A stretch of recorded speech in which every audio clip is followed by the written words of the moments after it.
आज आए हैं हम IMT स्टार्स जो कि मेरठ में लोकेटेड है। ये एक प्री स्कूल है।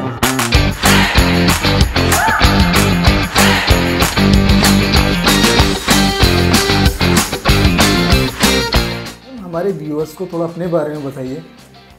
सर, मैं मनीषा मेहता, IMT स्टार्स के प्रिंसिपल, जो IMT ग्रुप के साथ बहुत प्रीवियस टाइम से, मतलब मैं 2005 से तकरीबन 19.5 साल से इस ग्रुप के साथ जुड़ी हुई हूँ।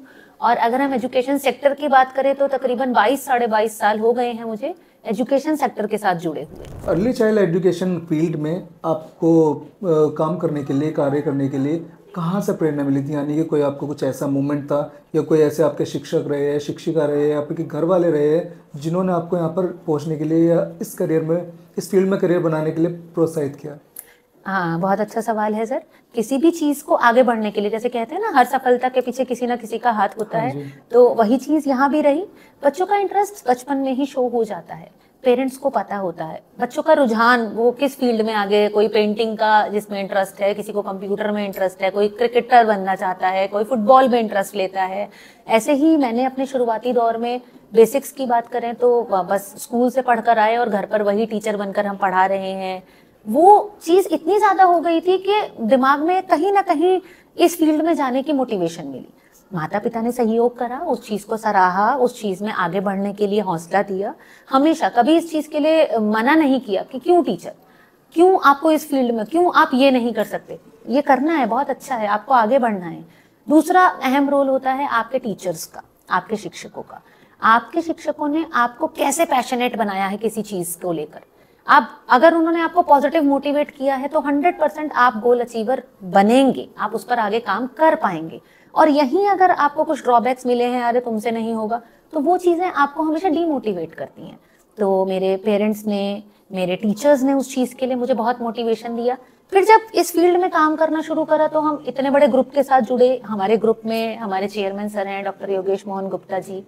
चेयरमैन सर का रोल इतना ज्यादा इम्पैक्टफुल है कि वो शायद किसी को भी मोटिवेट कर सकते हैं। अच्छा। मतलब अगर कोई जीरो भी उनके सामने बैठा है तो वो अपनी बातों से मोटिवेशन इतना भर सकते हैं कि वो बंदा कहेगा कि हाँ भाई, मेरे अंदर तो बहुत कैपेसिटी है, मैं कुछ कर सकता हूँ। फिर हमारे प्रो चांसलर सर हैं डॉक्टर मयंक अग्रवाल जी।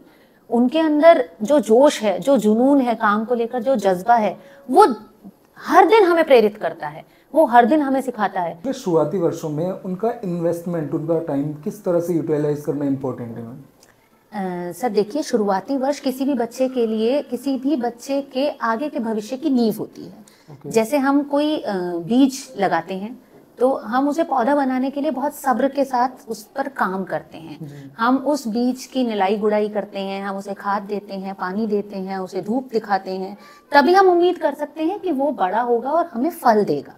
इसी तरीके से बच्चे के शुरुआती वर्षों में हम उसको क्या कल्चर दे रहे हैं, क्या माहौल दे रहे हैं, क्या हम उसके साथ समय बिता रहे हैं, क्या हम घर पे अपने माता पिता का आदर कर रहे हैं, अपने गुरुओं का आदर कर रहे हैं जो बच्चा उसे देखकर फॉलो करे।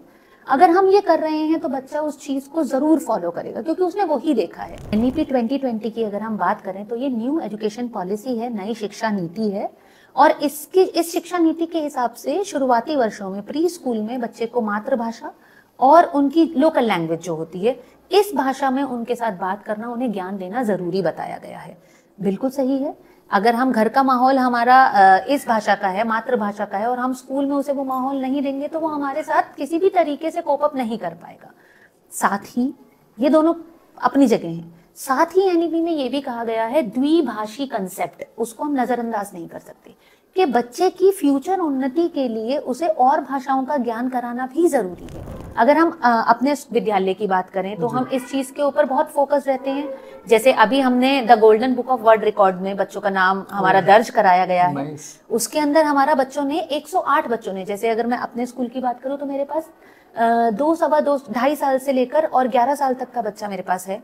और इन बच्चों ने 108 बार महामृत्युंजय मंत्र का जाप किया। 108 बार सर। और 108 बच्चे भी नहीं कर पाते सर। इसके लिए ना ये चैंटिंग हमारी 45 to 50 मिनट्स का समय लिया इस चैंटिंग में। अच्छा, कंटिन्यूअसली। और ये एक बच्चों के लिए टारगेट था, लेकिन जैसे मैंने आपको कहा कि मल्टीटास्कर होते हैं बच्चे। आपने उनको इंटरेस्ट के साथ वो चीज प्रेजेंट करी, करना है, ये हमारा टारगेट है, हमें अचीव करना है, वी विल ग्रैब दिस। आपने उनको पॉजिटिवली मोटिवेट किया, सब बच्चों ने करा और बहुत अच्छे से करा, एंड आई एम प्राउड कि बच्चों ने एक भी बार उस चीज के लिए ऑब्जेक्शन नहीं करा। हम क्यों करें? आप काम करेंगे तो गलतियां भी होंगी, पर आप ये सोच के काम ना करें कि हम गलती हो जाएगी, ऐसा नहीं है। आप काम करेंगे तो पॉजिटिव की तरफ बढ़ेंगे भी, क्योंकि हर नेगेटिव एक्सपीरियंस आपको कहीं ना कहीं एक पॉजिटिविटी देता है कि मुझे दोबारा उठ के करना है वो काम, मुझे वो चीज करनी ही करनी है। तो बच्चों के ऊपर भी माता पिता को समय इन्वेस्ट करना ही पड़ेगा, ये हमारी नीड है, इससे हम बच नहीं सकते हैं। बिल्कुल मैम। तो ये था हमारे साथ मैम का कुछ एक्सपीरियंस, प्रिंसिपल मैम का। तो IMT स्टार्स में आज हम आए थे, आपके सामने ये वीडियो है। तो मिलते हैं आपसे एक नेक्स्ट स्टोरी के साथ में, एक नेक्स्ट वीडियो के बाद साथ में। धन्यवाद।